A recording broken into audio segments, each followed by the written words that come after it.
നമസ്കാരം. നമുക്ക് ഈ മീറ്റർ എങ്ങനെ റീസെറ്റ് ചെയ്യാന്നുള്ളത് നോക്കാം കേട്ടോ. നമുക്ക് മീറ്റർ റീസെറ്റ് ചെയ്യാനുള്ള ഇവിടെ നോബ് വരുന്നുണ്ട്. ആ നോബിൽ ഇങ്ങനെ പ്രസ് ചെയ്ത് കഴിഞ്ഞാൽ നമുക്ക് ഇതിങ്ങനെ ചേഞ്ചായി പോകുന്നത് കാണാൻ പറ്റും. അപ്പോൾ ഇതിൽ ഈ കാണുന്ന സമയമാണ്. ഇതൊരുവിധ ആൾക്കാർക്കൊക്കെ അറിയാം. ഇതറിയാത്ത ആൾക്കാർക്ക് വേണ്ടിയിട്ടുള്ള ചെറിയൊരു വീഡിയോ ആണ്.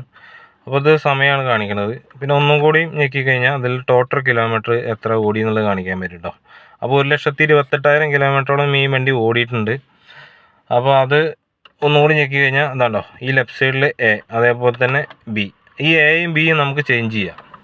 നമുക്കിപ്പോൾ ഇതിൽ എ 0 ആയിട്ടാണ് കിടക്കുന്നത്. അതേപോലെ ബി എന്ന് പറയണത് ഒരു 300 മീറ്ററോളം ഓടിയുണ്ട്.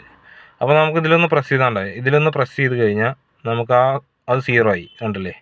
അത് 0 ആയി കഴിഞ്ഞാൽ നമുക്ക് ഇത് മൈലേജ് ചെക്ക് ചെയ്യാനും അതേപോലെ തന്നെ നമുക്ക് എത്ര കിലോമീറ്റർ ഓടി എന്നൊക്കെ നമുക്ക് ഇതിൽ നോക്കിയാൽ പെട്ടെന്ന് അറിയാൻ പറ്റും. അപ്പോൾ വീഡിയോ ഇഷ്ടപ്പെട്ട ഷെയർ ചെയ്യുക, ലൈക്ക് ചെയ്യുക. Thank you.